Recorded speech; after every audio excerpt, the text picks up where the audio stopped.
Mic check. This is West Wednesday, number 550. We are calling for justice for all victims of police violence. Mic check, mic check. Mic check. Mic check. So as my brother just said, we're calling for accountability for all the victims of police brutality, including my brother Tyrone West, who was executed on July the 18th, 2013. And as we always do, we always play this uncomfortable video that is kind of traumatizing to me, and it may be traumatizing to you, of pretty much real victims before my brother, and even knowing about victims after my brother. But we want you to stay tuned to the video, and I apologize in advance because we definitely have to upgrade the video, because at the end it says we're leaving the burden on Marilyn Mosley, but we're not. We're leaving it now on Ivan Bates and Anthony Brown. So we're going to do a mic check. We're going to go to the video and we will come back. And I'm so excited tonight because I have my brother NQ, a longtime supporter, a family member, everything, like all in the one. So we'll bring him back and I'll introduce him to you guys when we come back. Mic check. Mic check. Can't stop. Won't stop. Till killer cops are in cell blocks. Can't stop. The following newly released video portrays an incident of assault and violence at the hands of police. Viewer discretion is advised. I suggest you back the fuck up. No.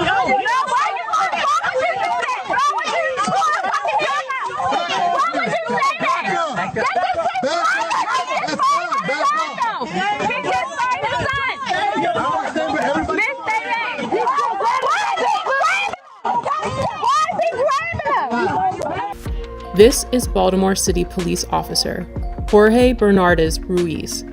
In a newly released video shot in 2016, Ruiz is seen with his knee on the back of an unknown man with a gun pointed at the man's head. His message was a clear one: concerned onlookers, adhere to my dictates or else. Here we can hear Ruiz saying to Baltimore residents, I suggest you back the fuck up. No. It is documented that Baltimore police officer Jorge Bernardez Ruiz is a repeat violent offender, even without access to all complaints against Ruiz, undisclosed by BPD Internal Affairs records. 6 cases involving Ruiz are known. This video will briefly highlight 6 total cases beginning in July of 2013. Case 1, Abdul Salam, July 1st, 2013. Here Salam is seen victoriously smiling in celebration after the jury found Ruiz and 2 other cops liable for brutality against him. However, because the trial was civil, not criminal, Ruiz was not fired and he did not go to jail. Police profiled me. They followed me in the back of my house, harassing me. Police proceeded to violently and hostilely approach my van with me and my son in it. As I announced, this was my home, guns drawn. Once they reached my vehicle, they violently pulled me out, ramshacked my vehicle with my 3-year-old son strapped in his car seat, threw me against the gate, slammed me repeatedly, picked me up by my feet, and while I'm upside down, they proceeded to drop me on my head, hog tie me, and immediately when I fell on my head, Ruiz, in a wrestling type of action, and kind of hit his knee against my neck. I was arrested. I had no idea what I was being arrested for. My son is scarred to this day. He remembers the incident as it happened yesterday. When he talks about it, he always refers to daddy being on the floor with police yesterday. Case 2, Darrell Harris, profiled, as seen in this video, July 17th, 2013. Yeah, I said, what's wrong with it? Improper way with it. There's no such thing as an improper way. You gonna tell me my job, bro? I know the law. Are you gonna tell me the law? I know the law. You gonna tell me the law? I know the law. What's the problem? You giving me a ticket? You need my license registration? Yeah, let me get it up. Profile, y'all use the seatbelt as a reason. Profile. Sir, do me a favor, take out your keys. Yeah, you can record. For what? Nah. I don't feel safe right now. Do you want me to step out the car? Do you want me to step out the car? I'll step out the car. Call the police, man. What do you call a supervisor? I'm about to do shit. This is getting uploaded to the internet right now. Yeah. And we are two law-abiding citizens that we are getting targeted, and I don't know why. Just 24 hours later, Bernardez Ruiz played a leading role in the police killing of unarmed Tyrone West. Case number 3, the murder of Tyrone West, July 18th, 2013. My brother Tyrone West was brutally murdered on July the 18th, 2013. In both of these cases, when you look at the pleadings and the harsh language of these officers that have been quoted to me by reliable witnesses, the N-word. And Killer Ruiz and Killer Chapman and the rest of those 11 to 15 killers, including David Lewis, took something from my family that they could never give us again. And that was my brother Tyrone West, one unarmed man who was brutally murdered, beat to death in broad daylight.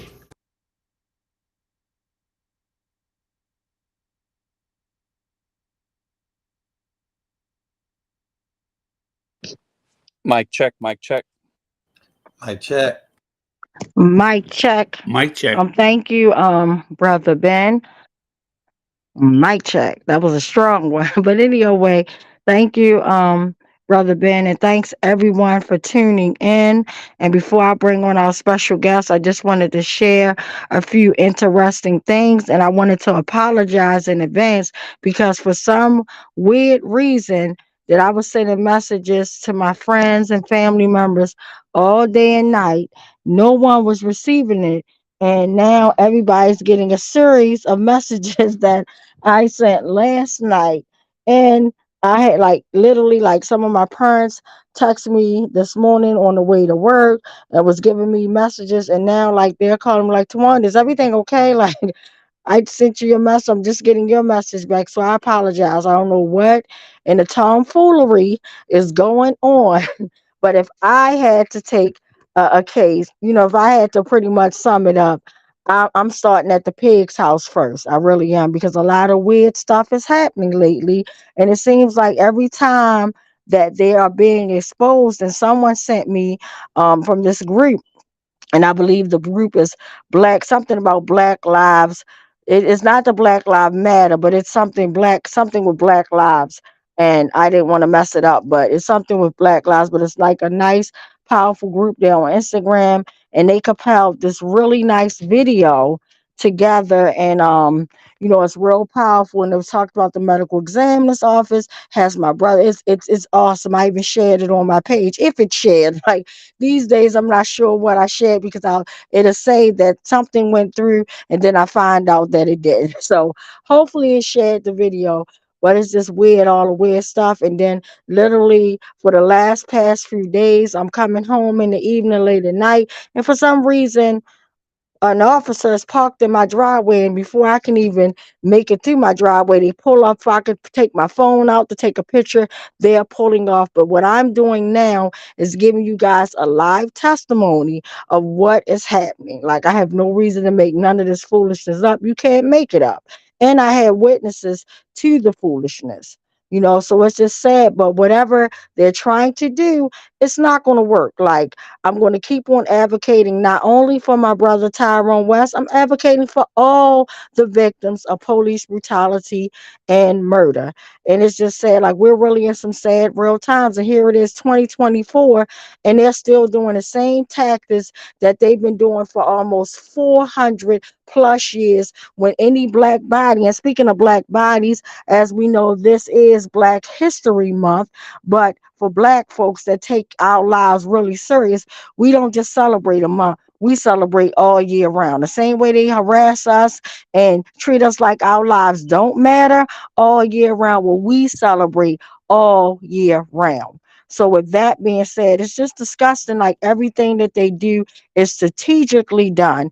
And it's just sad. And I'm not in defense mode for anyone, but I'm just literally saying and stating the facts that Malcolm X got it right when he said women are the most disrespected and unprotected beings in America. And that is the truth. It's just so sad, like how, because they know it's nothing like a scorned woman. We will fight. We will have the strength and the tenacity to lift up a car if our babies were in it and were drowning and things of that nature. We could pick the whole damn car up with one fingernail. That's how strong women, and that's not taken from our men. That's not taken from anybody. I'm just stating the facts. But it's just sad the stuff that we go through, and I just think it's ironic that now all of a sudden we're into, Black History Month, and now they're prosecuting our former prosecutor, which I'm not a fan of hers, but at the end of the day, I could say why I think that they're doing it is because, again, they thought that they thought that Freddie Gray's life didn't matter, and because even though she did it backwards, she should have did it right and would have had more people lobbying behind her. But that's not the point. They're doing all this stuff, making all this unnecessary stuff because someone went into their own 401k1. That's disgusting to me. And then you doing it right in Black History Month, right in Black History Month. And that's why I despise Fox 40 Lives. It's ridiculous how you do stuff. No integrity. But meanwhile, we should be talking about Trump and his foolishness, and he's running again to be our president. But meanwhile, you want to go after someone for doing stuff that people always do. And I'm not saying what she did was right or wrong, but was it to this level that you're going to go after her like this? It's disgusting. It is disgusting. And that's why I'm so disgusted that when she had my brother's stuff sitting on her desk writing, she should have took the time and opened it up and read it, because guess who would have been probably at that courthouse with her? I would have personally been there. But still, even though things didn't go the right way, I'm still going to support any Black woman that is, that I see that they're purposely going after because they feel some type of way. And I feel like because she spoke up for Freddie Gray, even though she didn't, get any charges, the killers are still out here. But the fact that no one has ever went against 6 cops, and that's all they keep talking about. So, it was on and pop. And it reminds me of like a movie. Like I like watching Power and stuff. Seems like I'm watching an episode of Power that's fired up, that when you have somebody that's saying, oh, I want to speak up for a Black body or whatever. And she might have really wanted to do it. And then after a while, they might have wore it down. Who knows? Who cares? But I'm just saying that to say, literally, the way that they go after women, and even in the case, and it was disgusting how they even went after Catherine Pugh, this old elderly woman. You're going to put her in the jail with the feds. I don't care if it was 1, 2 years. And I don't agree with what she did, because she was another woman, Black woman, that sat in my face and disrespected my family. Like I said, I'm no fan of theirs, but at the end of the day, I'm a fan of seeing what's right and what's wrong. That's just me. I probably won't get no likes for it. I'm not trying to. I'm just, like I said, speaking what's in my heart, and on my mind, but you make a point of locking an elderly Black woman up for the Healthy Holly scandal, when everybody that goes in I call them politicians, because they all play games, they all do their things, but I guess you have to have the right complexion to make the connection. But we as Black folks, we need to understand and acknowledge that, and more importantly, we need to really be there for each other and really make a change. Like, we really need to make a change. We don't just need to get in the office and just sit back and get complacent and pick and choose what we want to do. We really need to, if I go in office, which I would never do, but if I was going to office, they would hate me, because I'm going to do what's right by everybody. And I know in the real world, you can't please everybody, but I'm going to do what's right. That's going to make me sleep at night. If you know something is wrong, and all the stuff shows you when something's wrong, like, it's not right, and for you to constantly keep doing that, then guess what? Something's called karma. You're going to get it back. You're going to get it back. And the simple fact And I hate to flip flop, but the simple fact that every time I watch the video of my brother and I watch the victims on it that was leading up to my brother and even after my brother, it makes me disgusted because the simple fact that Ruiz and all of those 17 maniacs are still working the beat decades later. No one never was disciplined. Nothing never happened. They got pay promotions. They got qualified immunity. They got, their little comfortable smack. They didn't get a smack on the wrist. They ain't get nothing but praises and props. And it's disgusting. And they wonder why every week that we read when they make it available. That's why I wish we had our own database stuff where we could find out who was murdered. Because guess what? I wouldn't just be reading off of a list that tells me someone just was gunned down. I'd be reading off a list that tells me not only was someone gunned down, that someone unfortunately was tased to death, pepper sprayed, had a heart attack, whatever. However, they died in police custody, their name would be read. And not only that, how many people they get abused? But guess what? If we read that type of list, we probably never stop reading. We probably wouldn't even be able to get off the air because it's so disgusting in America. And one must ask themselves, why are they so comfortable doing the things that they do? Because they get away with it. And I'm just going to leave that thing right there. But I want to bring on my brother. And before I bring him on, I just want to say, I'm super duper proud of him because he's a young man. And I literally watched him grow up right in front of my eyes. I remember him from the first West Wednesday. And I remember something that he said that was so profound. And when he get up there and he be talking about these politicians, guess what? He never, ever holds back, okay? It's no holds bar. Like, he's a phenomenal writer, but he's more than that. He is a warrior, okay? He is a warrior. Like, he is not going to hold back. But the thing that he said one day, and I'll never forget, we were in a city council meeting, and I don't know what the discussion was about. Don't quote me because we done been down there numerous times and spent the night, that shut City Hall down, all type of things. But I remember when he got up there and he said, he reminds me of a young Malcolm X or something, but he got up there and he said, you cannot clean a filthy house with a filthy mop, because all you're going to do is spread dirt from over here and dirt to over there. And every time I quote him, I always say my brother, just like my brother.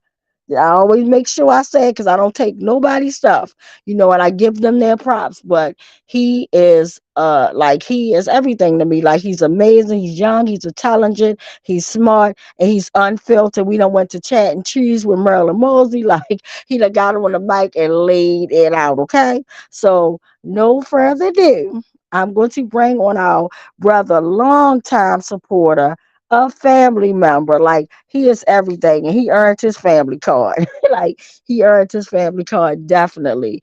But I'm going to bring on my brother, Shyvon, because he has so many different nicknames I like to call him, and I don't want to. Y'all know I'm horrible with names, so no further ado. Here's my warrior brother, Mike Check. Mike Check. First off, thank you so much, Tawanda. Before I even say anything, I have to start off by saying justice for Tyrone West and justice for all victims of police brutality in this country. You know, you said was spot on, Warrior Sis. I was just thinking about it today. You met me when I was 19 years old. Mm-hmm. I was 19 years old, new to the city, didn't know here from there. And to think that tomorrow I'll be celebrating my 29th birthday and we still cannot have justice for Tyrone West, I think is absolutely disgusting. I think it's despicable, and I think it is reflective of the negligence and the blatant disregard for people who matter in this city. I mean, to see politicians from left and right come they come from this place and this place. They either run for the first time or they've run many times, and to still not get anything done in this city, I think is ridiculous. I mean, it really hit me like a brick today at work, thinking, wow, 10 years of this really isn't something that I'm proud of. I'm not proud to be able to say that I've known you for 10 years, and for 10 years, it's just been tears, anger, frustration, devastation, mayhem, chaos. I can't remember who said it, but you turn City Hall upside down and rats will come out. It is filthy and dirty. Yes. In meetings, we've sat down with people. We've taken we've taken the nicer approach, and then we've had to turn up sometimes too. But that's just the nature of the work that we do, Warrior Sis. I just had to say that. Justice for Tyrone West. It is ridiculous that it's been over 10 years and still no kind of justice or accountability. And you got people like Thiru who can run. He ran for state's attorney, didn't win. Ran for mayor, didn't win. He now ran so many times and has the audacity and the gall to when you run this many times and you don't win. You know what I call people like that? Last I checked, that makes you a loser. We've got loser, yes. Some of the highest offices in Baltimore City, blatant losers. I mean, I feel like I'm watching a record or a vinyl set that's been broken. You've got the same 5-6 people running year after year after year. No kind of alternative solutions. No kind of change. But we're going to be the change. We're going to be the vanguards. We're going to be the ones that change happens in Baltimore City. You know, I love the fact that we're getting ready to celebrate our 555th week of West Wednesday. The number 5 means something. If you are a spiritual person or you are aware of angel numbers, 555 represents change. 555 angel number, and it means change. And that could be change that you didn't expect. It could be change that are coming, change that you want to have happen, or change that some people push back again. But change is the only constant. You have to change. Change happens to people who want the change, and change happens to the people who don't want the change. But the main thing is that change will happen. It will happen. I know it's been over 10 years and it doesn't seem like it, but it's going to come. And it's going to come whether they like it or not. They can pass these bills, go to Annapolis. You know, the Maryland General Assembly has started, and Wes Moore is talking about he's talking about a growing apprenticeship and a public safety workforce. He's talking about, trying to bring in new officers. He's talking about officers retention. He's talking about trying to create a workforce to where people who want to be an officer can have an easier pathway to that. And then he also talked about a way that that this task force would hold police accountable. In no way was that mentioned in the outline of the bill on his website. He spent more time talking to bring officers in than he did talking about how to quote unquote retrain, if you even believe in such a thing, these malicious officers that are complicit and continue to beat down on Black and brown people in the city. So I'm a little frustrated today, Warrior Sis, because just to see the blatant disregard for our lives and to see how we have put everything on the line. We don't get paid for this. You got people who work for jobs. They get paid to do these things, and we out here for just from passion and frustration and personal pain, and we get nothing for it. And so I just come to you, Warrior Sis, and I commend everybody who's here who has lost a loved one to police violence. And I'm just glad to be able to stand here today and be able to say that yes, even though it's been 10 years, we're not going nowhere. How many times we've been at West Wednesdays? It's been 100 people. It's been 50 people. It's been 5. And they said, "Oh, West Wednesday will die out. West Wednesday will fizzle out. It won't be here. Nothing. The wave is dying. Yeah, because jump from one thing to the other. West Wednesday will be a thing, and the news will post about it. They'll celebrate the anniversary. We know folks come out for the anniversary, and then it'll fade away again. See that even in a virtual online platform, West Wednesday is still happening. It's just a testament to your strength, Warrior Sis. So I'm just excited to be here, and I'm gonna go ahead and shut my mouth because I can really go off. Oh no, I love it. I love it. You going off. What you doing now is you giving people that go to church, that believe, you giving them church for free tonight. I wish I could pass around the bucket. Like I wish I could pass around the bucket and pass it over to you, because you speak truth. You speaking truth to power, and that's the thing that I love about you. And I saw, and so you make it so real that now I see why there's a lot of hating on people in the world, because people see when somebody got that shining star energy, that just like soon as you open your mouth, everybody's like drawn, like, oh my God, who is this? Like wanting to know. And that's how you are. Like, and I'm thinking like, dang, like, okay, you already turned 29, right? But it's like you still a young man. But for you to have all that knowledge, wisdom, and power at such a young age, and still a young age, is amazing to me. So I know that you're going to go far in life. I know that you got a lot, and I just love you being honest and real and so serious and dedicated. And the fact that you didn't have to lose someone through pain and trauma like this, on the far as like police brutality that I know of, because you might have lost somebody and you just didn't want to share it. But from what I know, that you haven't, and you fight so hard for them, is truly, truly amazing.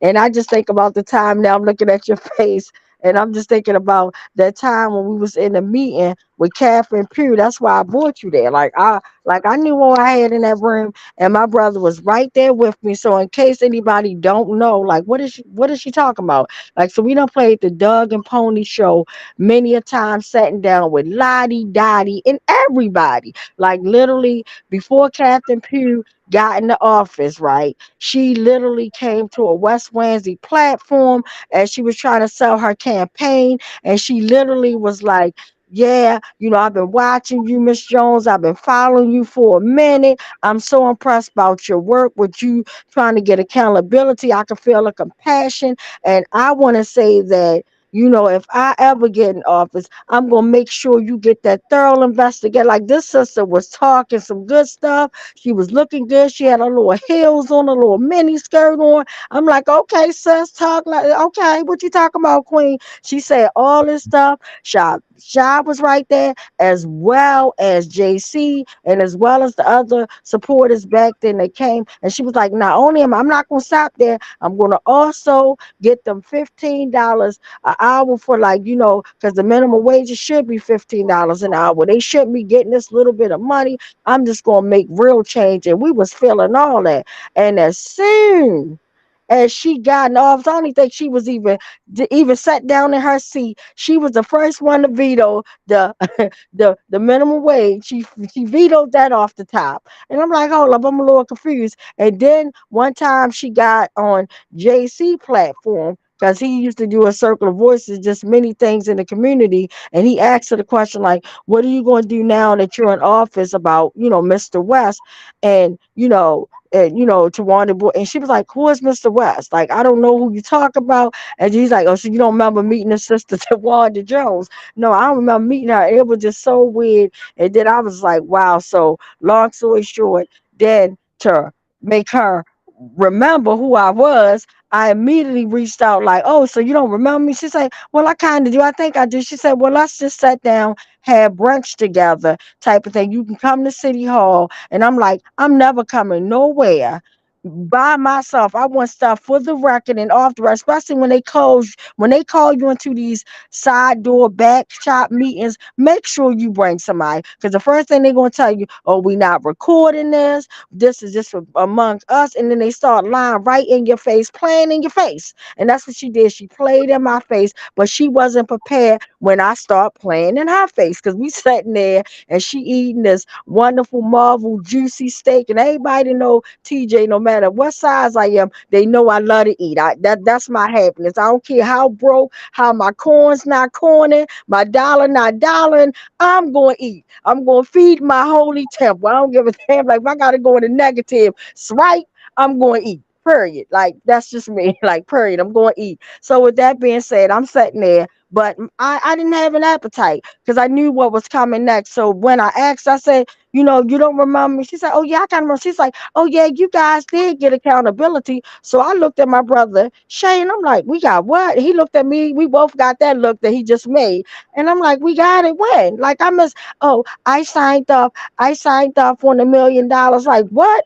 I'm like, first of all, that is not accountability. And she wasn't prepared for me to pull out a picture that was graphic of my brother's body laying dead. She wasn't prepared for that. And I pulled out, she almost choked up in the eggs. Like she got so disgusted. It was brunch was over at that moment. Yeah, yeah. So you don't remember this? Like, and it was just like, but my brother was right there with me.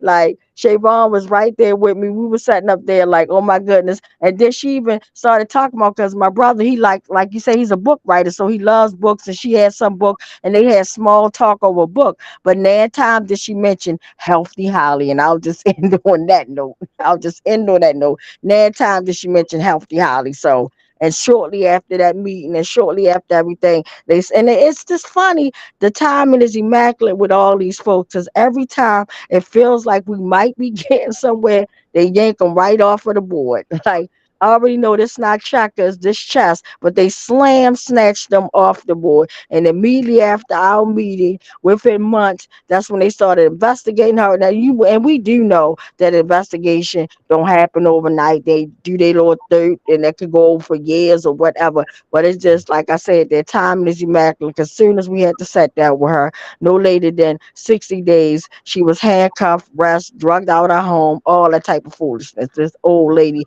But it's back to my point. They wouldn't do that to a white Caucasian woman. They wouldn't even do that to a Korean woman. This is what they do. And that's why I said a black woman is the most disrespected and unprotected being in America. And that's why they think that they can play in my face and do whatever they want to do. But I'm still not going. You can pull in my driveway all night long. Guess what? Do whatever makes you comfortable. I'm still going to fight. And God forbid anything happen to me. And if I can haunt the hell out y'all, I'm going to haunt the hell out y'all. Period.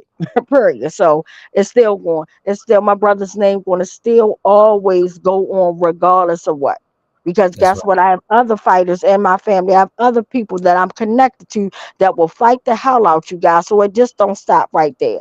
And I'm glad that, brother, you pointed out that this has been going on for a decade, and we are dedicated to it. And again, I like how you hit me up and said, sis, where we at? You was ready to come outside, and I'm ready to be outside. But however, I'm still watching my daughter, who's pretty much on bed rest right now, and I'm trying to get her ease. Like we supposed to be in Ocean City this weekend, and unfortunately we can't go to Ocean City. I paid for everything in advance, gotta see how I can wiggle stuff around, but I'm no real right now at competition season, so her health is more important than anything. And I just have to wiggle stuff and move stuff around because we got other competitions coming up. And even last weekend, even though she didn't participate, she wanted to go to a local one we had in the county. She wanted to go and support her team, and we went there, and she was able to support her team. But it's just trying to make sure my baby's straight. So that's why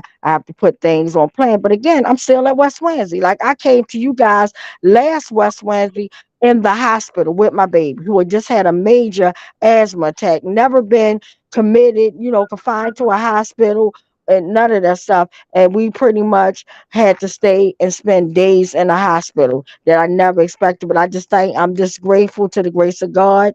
That's Tawanda. That's not the West Coalition. That's me. But I'm just grateful to God that He made my baby, come out of that hospital, and we're getting closer and closer to answers and trying to pretty much figure out what's going on and what's next. But anyway, the lines are going up because my brother's right here, and he spent a lot of knowledge. So I want somebody, and Uncle Bill, do you mind reading the questions online and comments, please? Mic check. No, be glad to. Mic check. Excuse me. We start off with Angela saying mic check. I wrote back mic check, and a big hello to you, Angela. Karis says mic check. Okay. I'm sorry, Twan. I didn't mean to talk over you. Oh, no, I'm sorry. I'm talking over you. I was saying hey to all of them. I apologize. No, that's fine. That's fine. I'll slow down. Linda says mic check. Hey, Linda. AC says if the video isn't long, can it be shown here? And that's the one you were talking about, Tawana, that someone posted on Facebook. Yes. I don't know if Ben's able to do that. Ben. No, I don't. I can't download it tonight. I'm on my phone tonight. I don't have my my computer set up, but I can do it for next time if you send me the video. All right, I'll send it to you tonight. We could definitely play it next week. All right, Karen, continuing. Ansel says mic check. Judah Hey, says Ansel. Black history is American history. AC says Greg Bernstein should be next with his corrupt ass. Right. Yes. Linda says prosecutors are not on our side. Look at the former prosecutor Glenn Ivey, the rep from District 4 in PG County, who put lots of folks in prison and now supports Israel. AC said, in response to something you were speaking of, I'm not sure actually, Shavon, it might have been something you said or something you said, Tawana, but AC said sad but true. And she then said, great to see you, Shay. And I said, almost happy birthday, Shavon, for you one day before the occasion. And AC says, Shay, happy birthday. Linda says, young and smart for the next generation of leaders. AC says, these clowns will do and say anything to try to get a vote. Linda says, never ready for Tawanda. And I wrote, in response to what you were saying, Tawanda, about the former mayor, good description of a sellout politician, the former mayor. She's typical of politicians in general who are flunkies that are loyal to the rich and loyal to the whole racist capitalist system. In my opinion, we need a for real revolution to defeat this system and to create a sisterly, brotherly new world where we wipe out racism, and we achieve real, complete equality. Dare to struggle, dare to win. And Hillary wrote the final comment we have so far. So good to see you, continuing to speak the truth. And that's a wrap up for the moment of all the comments. Awesome. And thank you so much for sharing that, Uncle Bill. And thanks everybody for tuning in. And I'm glad to hear like from Anson and just like everybody, like Linda, like people I haven't heard from in a minute. And in my ones that always tune in. I love you and sending love to my sister Angela because I know she's going through something right now, fighting for her brother Timothy Flemings, who shares, unfortunately, they share the same birth date, like her brother and my cousin Tavon Anderson birth date is on the same day, unfortunately, and they're both just 1 year apart because her brother would have been 51 years old and my cousin Tavon would have been 50 years old and he was murdered. And the disgusting part, I don't even know if I had time to tell you, my brother, because a lot has happened.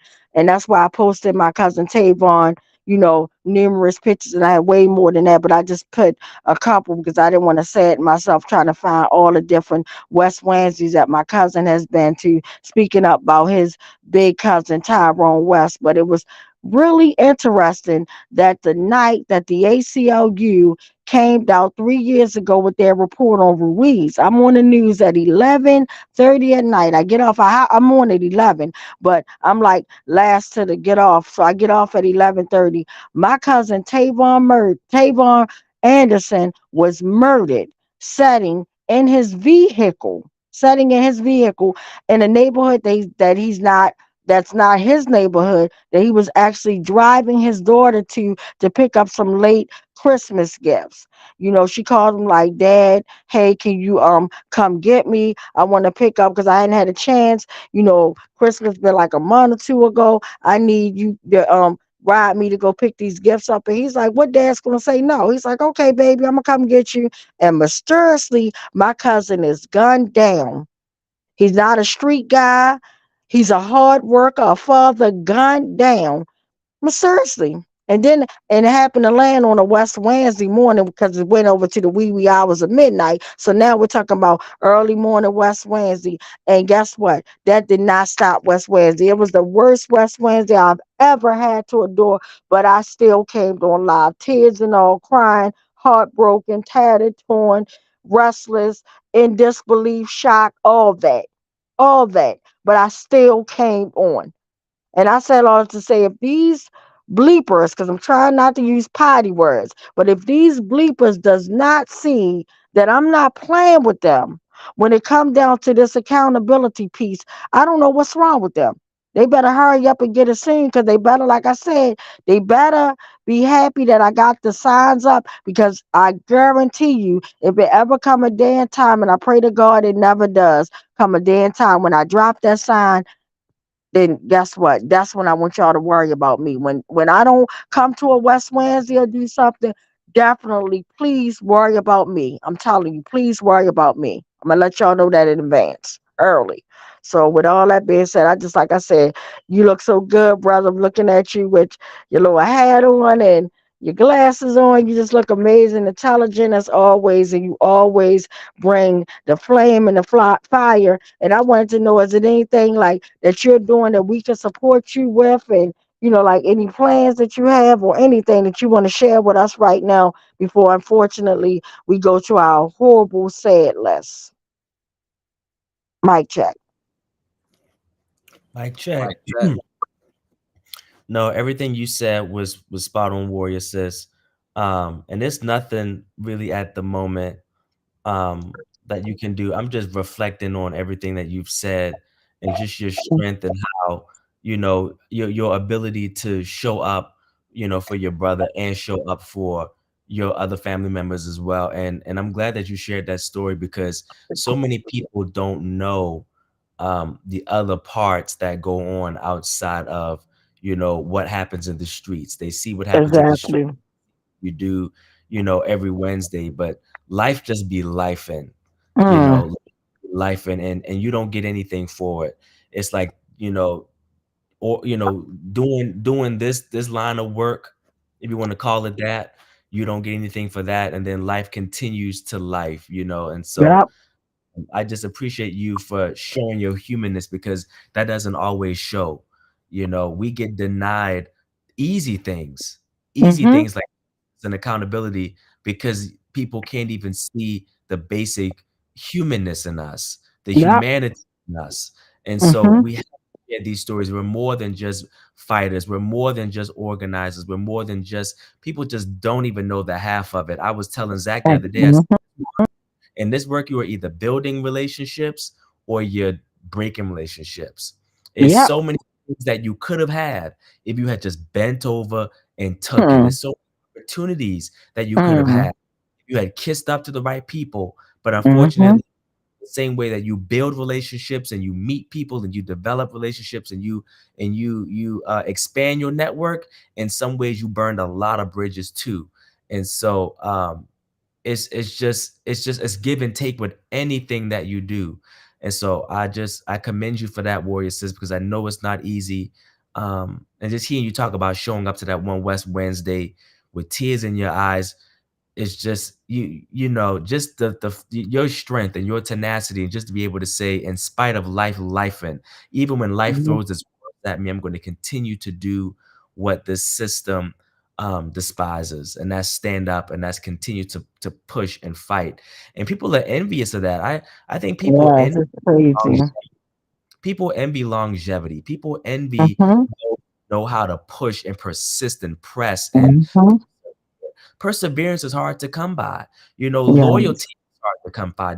To come by, devotion is hard to come by. When Yes. you set your mind to something, you say, no matter what it takes, I'm a march. And if I can't march, and you break one leg, I got another leg. And if you break both my legs, I Mm-hmm. guess I'm falling. It takes that kind of Yes. passion. And I know you spoke about the passion I have, but so much of it comes from you, and just watching you and watching Aw. you move. You've inspired me in a lot of ways, and I would not be who I am today if I didn't meet you at the age that I did. I need a mentor, examples to show me how this thing.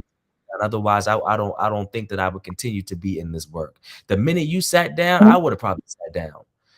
Because you lead by example. And so when I see that you're pushing, when I see that you're persevering, when other people see that you're pushing and you're persevering, people who have sat down want to know, well, what am I doing? Why can't I, and there's nothing wrong with sitting down. Don't get me wrong. Like I said, life, and some people need to sit down. Some people, that's what is required of them in that moment.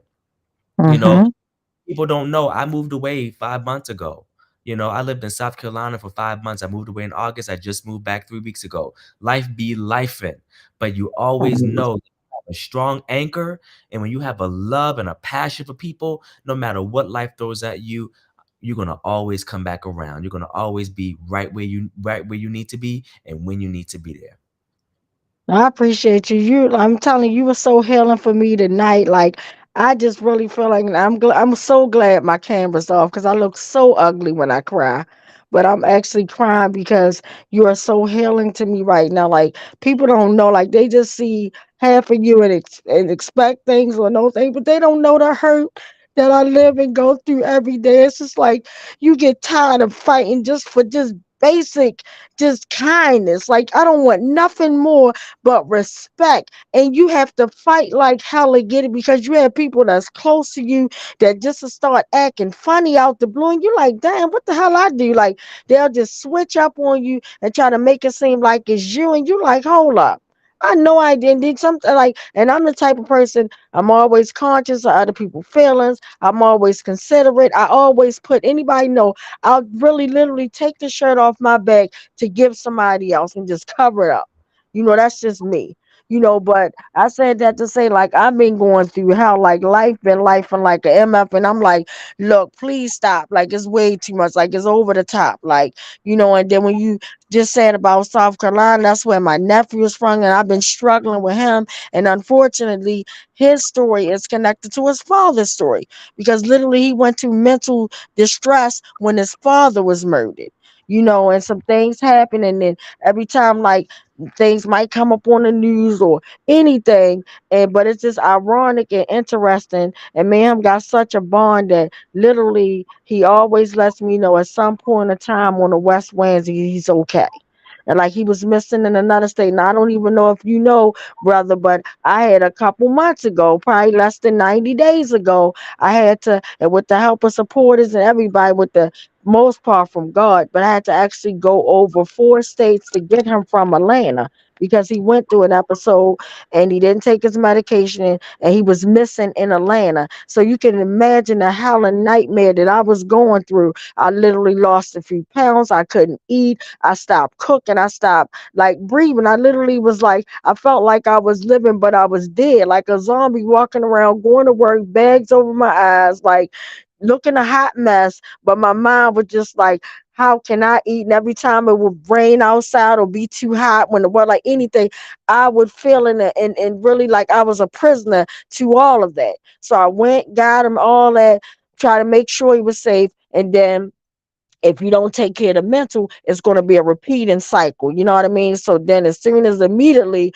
as, I went through all that and went and almost died, brother. Like, you wouldn't even have seen me. Like, I was choking off pizza in the car, and my cousin had to perform like pretty much CPR on me to bring me back. Like the high mama, like she pretty much jacked me up. I woke up. I'm like wondering why I'm sitting on the daggone armrest. Like, how the hell I get up here? Like, I blacked out in everything. Like, it was real. But at that moment of me almost losing my life, at that moment, God said, this not your battle. This mine. Give it to me. Let your hands go of it. Like, you're not letting go and saying you don't love your baby. You're going to always love you. And you'll fight. You're going to fight like hell. You got to walk to the end of the earth for your loved ones or anybody that you love or anybody that needs help. You will walk with steel-toe boots on, naked to the end of the world to try to help somebody. That's just me. You know what I mean? So with that being said, and then he wound up, had another episode where he had got incarcerated, and then he got back out, and then he went straight to Virginia, and then he was missing in Virginia, and I was going through hell. But I'm like, the devil a lie. I was hearing all type of stuff, like, even from loved ones, family members that close to him said, oh, he might not be alive. And I'm like, no, I serve a good God. Like, God prepares me for everything. Like, no. And I kept saying he's probably somewhere incarcerated and we just don't know about it and needing his medicine. And it was exactly that. And he reached out to me today and to confirm it. And I just say we serve a good God. And I just say people don't know the hell that you go through. And then you got to go through all that and then still fight. And then you getting like everybody beating you up, people in your family, your own close atmosphere, then you taking blows from life. And my baby have an asthma attack right before she have an asthma attack. my youngest only brother, he get placed in the hospital for a major surgery from someone almost trying to kill him 21 years ago, and he had to go back into surgery under the knife. And I'm like dealing with this, like, oh my God, praying for him. And while I'm praying for him, the same night my daughter have an asthma attack. I'm like, what the hell? Like, why am I having this long suffering? But it ain't nothing that I did wrong, because bad stuff happens to good people. It's just all about you just keeping it together, tucking it in, and just keeping it pushing. And that's all I've been doing, like catching hell, like from close, supposed to be so-called friends that's been acting phony as hell. They know they have been acting phony. I ain't even got to call them out, and they want to get mad at you like you did something, or like you stopped talking to them, and just curry you. And I'm just like, I'm done with like the fake friendship. I'm done with fake argument. I'm done with people saying, oh, I care about you, but I know I've been there with you. I done seen your brother get murdered. I done seen your cousin get murdered, your grandmother died and all that, but I'm still not compassionate to you,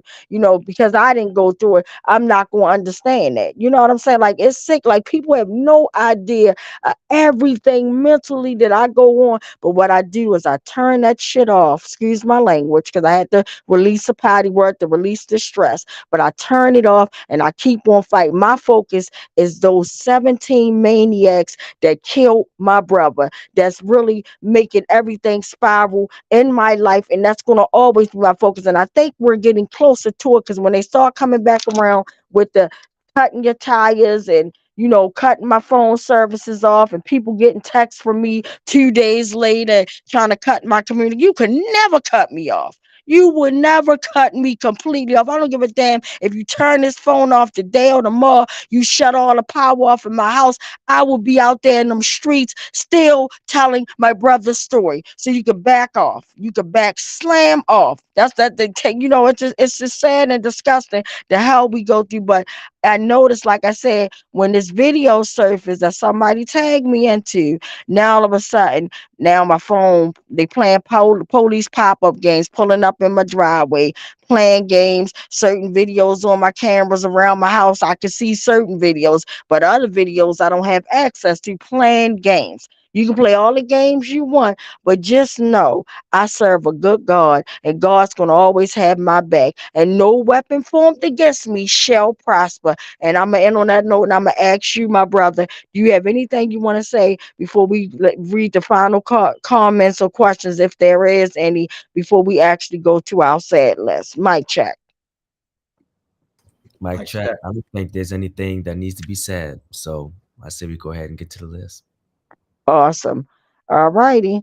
All right. So with that being said, I guess we won't read any more comments or questions, and we'll just go to the list. But before we go to the list, I always read something in regards to pretty much trying to be respectful to any families that have lost anybody, self-disclosure and whatnot. So I don't have it with me, but again, I'm just going to say something straight from my heart. And like I said, this is something that we never planned for, so there's no right or wrong way to do any of the things that we're doing right now. Is putting this podcast together, just telling our stories, just coming from the heart. Everything, this is real. This ain't like nothing we made up and we're actors or actress. This is real life stuff that's happening right now. So again, unfortunately, this is the part where we go to our sad list, and it's unfortunately that we don't have all the details surrounding both of the sad lists. We have one sad list that we read from the community violence or unsolved crimes, as I would say, because we don't even know, even though it's a lot of violence in our community, we still don't know who's doing it. That's and that's me. That's not the West Coalition. That's me. Because I be feeling some type of way when people just pop up dead, and the first thing we do is blame each other. Oh my God, we need to stop killing each other. Do you have proof that we're killing each other, ma'am, madam, or sir? That's just me. But anyway, but we try to be respectful, and we also believe that in any conflict that we can resolve them, and you can resolve these things simply as going to mediation. We encourage that folks that are going through anything, go to mediation. We encourage you that if you're struggling with something mental, take care of your mental health. Because without your mental health, you cannot take care of anyone. You cannot take anyone. It would be that repeated cycle of getting in trouble repeatedly, can almost get hurt or anything. It's a cycle there, but you must break it and love yourself and love on each other. That's my biggest thing. And another thing that we do, like I said, we have no idea about the list that we don't even know who's involved in the list.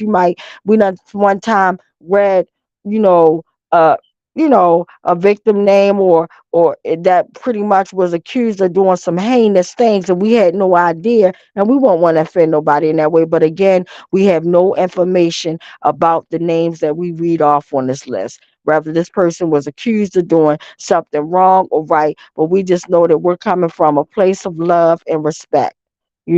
So again, we're about to read these names from both lists, and I don't know if my brother Brian is in queue to read the community violence list, but unfortunately I do know for a fact that we have a sad list for the national police brutality list, and it's just sad. Like week after week it keeps getting longer. They don't take a break, and it's just like, why is these killer cops so comfortable with killing, or why are people so comfortable with killing each other in the community? And also, before we take a minute, I just jumped on Facebook, and it was a long time barber, Mr. Cobb, that used to cut my son's hair. And literally I jumped on, I can't remember because I got so much on my plate right now. I don't remember what day it was, but it was one day this week. I literally jumped on Facebook and I see everybody saying, "Rest in peace, Mr. Cobb." And I'm like, you gotta be kidding me. Young guy, I'm like, I just saw him in a club dancing, and then now all of a sudden he's gone. So that's why I said, live to love to live, take every day and do the best that you can, live with integrity, live with respect, and just remember that these names that we read, these are human beings. Somebody's life will forever be changed, and we encourage you, like I said, to do things peacefully and respectfully. Take care of yourself, and just, we're here in any which way that we can help you. So with that being said, let's take the time now. It's 8:06. We're going to take we'll come, I'm sorry, it's 8:07. I'm glad it changed now, right in front of my face. We're gonna come back at 8:08 and we're gonna start the sad list. Mic check. Mic check. Check.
Mic check. Mic check. Mic check. Yeah, so I hear my brother check. Brian and Q. The time now is 8:08. I'm going to turn it all over to him. Mic check. Mic check. Thank you, Twanda. Yeah, every week we have the sad duty and the hard honor to lift up the names of the people who've died here in Baltimore by violence, to recognize their humanity and to, hold that moving forward. So I would just ask you to echo back their names to me. Mic check the names back to me as we read them, and so Kareem G, 20 years old. Kareem G. 20. Davon Brown, 36. Davon Brown. Charles Banks, 46. Charles Banks. Charles Banks. Deshaun Johnson, 25. Deshaun Johnson. Johnson. Nigel Arrington, 26. Nigel Barrington. Nigel Arrington. Arrington. Thank you. Thank you, Brother Brian. So next, following up, I'm going to have Uncle Bill read off the sad list of the police brutality list. Mic check. Mike check. Mic check. In the week, or perhaps slightly less than a week, because they don't necessarily tell us all the deaths on the first day and the last day. So we're starting January 31st. We're going to yesterday, and around the country, the police stole 18 lives. And yesterday, they stole 6, and that list may not yet be complete, unfortunately. First person we're upholding was killed by police in Spokane, Washington on January 31st. It was a man. We don't know his age, and we don't know his name. Cell blocks for killer cops. Ashe. Ashe. We go now to February 2nd, Massapequa, New York. 19 years old, killed by police, David Clements. David Clemens. Also on February the 2nd in Slinger, Wisconsin. And this person's not yet identified. We don't know the gender or the age. Cell blocks for killer cops. Ashe. Ashe. Again on February 2nd, this time in Tucson, Arizona. A man killed by police. We don't know his age. We know his gender. Sorry. Oh, I'm sorry. You say about the gender. I apologize. I thought you were done. I was done. It was a man that was killed, but we don't know his age. Okay. Cell blocks for killer cops. Ashe. Ashe. Once again on February the 2nd, this time in Lauderhill, Florida.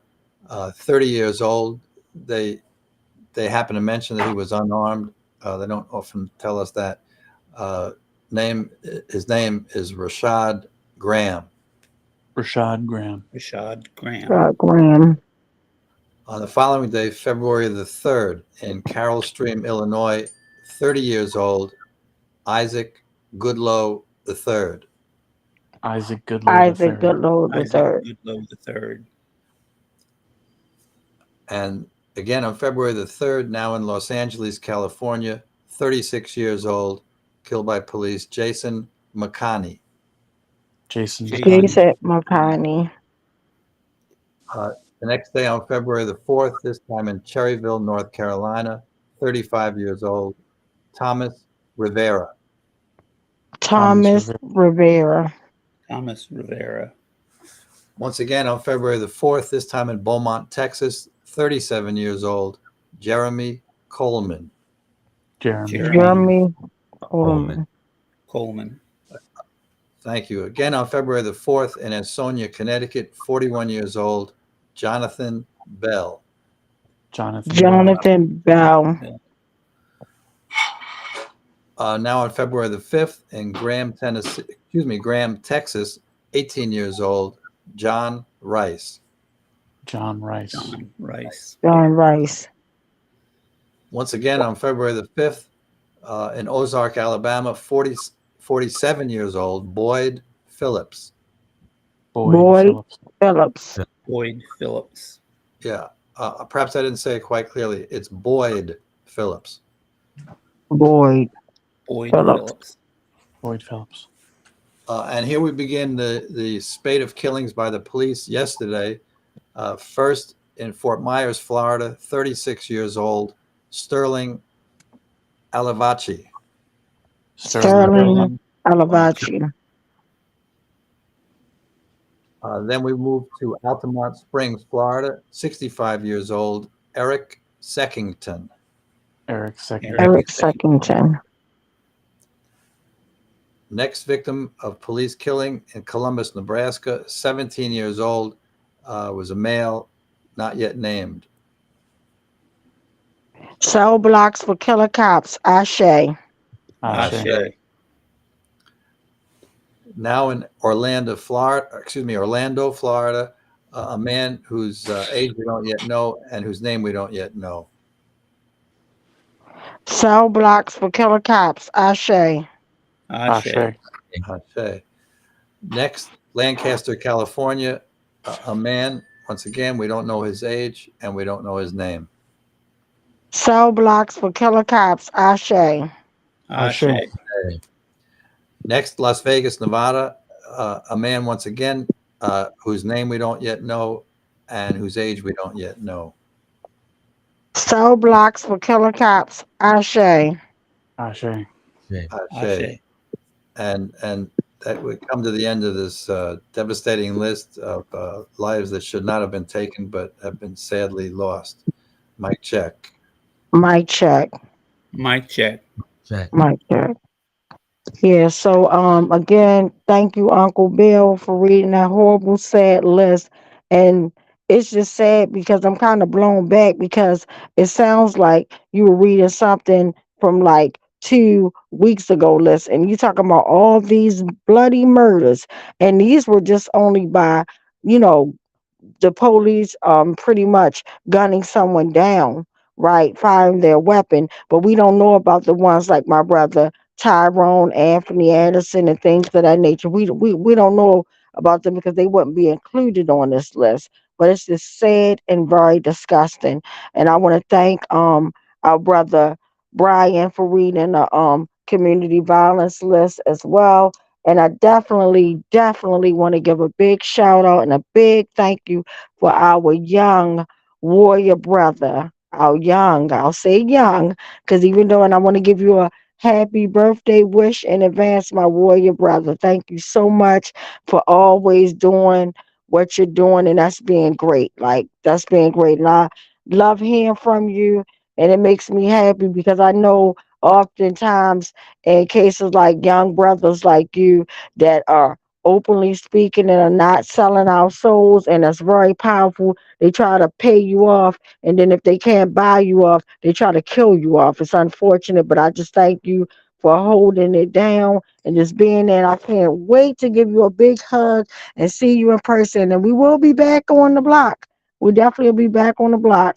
So just letting you know, we're doing it online, but the only luxury of the pandemic was we learned how to master, because we would have never been online. Like, I would have had a babysitter in here tonight watching my baby and I would have been out there in the streets, or whatever. Even if I wouldn't have stayed the whole entire time, we would have been in the streets. That's the only thing about being in the streets. We nothing never stopped us. But the good part about the online, we can kind of fluctuate and be online. And then the good part about this is we can connect with people around the world and bring them online to let everybody know these are not isolated incidents. This is systemically happening, and it's a big problem, and it needs to stop. So again, I just want to thank everybody. I just want to encourage you guys, as we go through Black History Month, even though, like I said, and I'll say it again, it's more than just a month for us. Like, our people have suffered and been through everything, and we're still getting hated on, and we're still hating each other. And I just ask us, let's just pull together, love on each other, support each other in every way, because this fight is so deep, it's so stressful. We get attacked, and not just us, everybody. Like, literally, I can go on and on babbling, but I'm not. But it's just sad. We live in a capitalist society that plays off our pain, and it needs to be knocked down. And we can't fix something that that was operating the way it's supposed to operate. We just need to knock it down, y'all, because I'm tired. I'm tired of trying to do it this way, and it still seems like it's not working. Like, I'm just over the system. It's a system that's failing us over and over again. It's a system that's calming us, not to go off as they murder our loved ones all around the world. And they're not just murdering Black folks, they're murdering anybody that they can get away with. And guess what? And it was almost like my sister Tracy, who lost her brother to police brutality. She said after a while, once they run out of killing us, guess who else they gonna kill? Like, look around, take a wild guess. But again, remember, live to love, and love to live. I love you all. We will see you. Yes, I'm sorry. What you say? I just want to read the last message if I can. Mm-hmm. It's from AC, and she's asking that Ben take a look at the messages she sent It's all about preparations for our big march on the 555th West Wednesday. And she asked Ben if he could take a look and get back to her. Yes, once I'm back at a computer, I can. Yes, awesome. Thank you for sharing that, because I definitely was going to share it once we got off the line. But thanks for sharing that, Uncle Bill. Yeah, so yeah. But again, just remember, live to love to live. I love you all, and as life happens, just think about, be considerate, be kind, because these are priceless things. Nobody's paying nobody to be kind, paying nobody to have integrity. Just treat a person the way you want to be treated. If you don't want nobody to treat you foul, then you shouldn't be doing foul things. You want to be treated with respect, then you give respect. It's just as simple as that. As we brought you in, unfortunately, with the video, we're going to have to end it with that same video. So continue on watching, continue on sharing. If you're on YouTube watching us, all we ask is you hit the like, share, and subscribe button, please. I know police brutality is not a popular issue, or people being murdered in the community is not a popular issue, but it's a very important issue, and we should take it serious. You shouldn't have to wait till you get that knock at the door that you don't want to get, or that phone call that you don't want to get, or just your instance telling you something's not right, and then you find out later that it's true. So live to love to live. I love you all, and have a wonderful night. Mic check. Mic check. And Mr. West begging for his life, and Mr. Salam begging for his child to be excluded and comforted from what was taking place. Not for himself, but for his 3-year-old child. Case number 4, Adina Britt and family, September 10th, 2015. My name is Adina Britt, and I wanted to submit a 30-second testimonial that Jorge Omar Bernardez Ruiz is one of the 11 terrorists that came into my house performing a home invasion in September 2015, terrorizing my entire family and even holding my 12-year-old son at gunpoint. He needs to be stopped. Case number 5, unidentified arrestee, assaulted in 2016. I suggest you back the fuck up. No,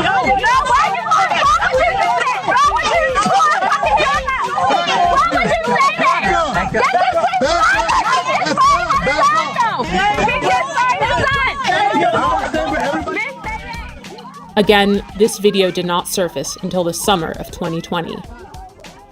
Case 6, Thomas McCullough, May 2016 and February 2017. I heard my front door coming off the hinges, like it exploded. Thomas McCullough says it happened twice. In May 2016 and February 2017, Baltimore City Police burst through his green front door and raided his Pimlico home. They said, police. They come up, shotguns, guns. He says officers ransacked the place, looking for drugs, money, and weapons. He took pictures of the damage he says they left behind. Tell us where the drugs are, the scales, the guns, and the large amounts of money. Nothing was found.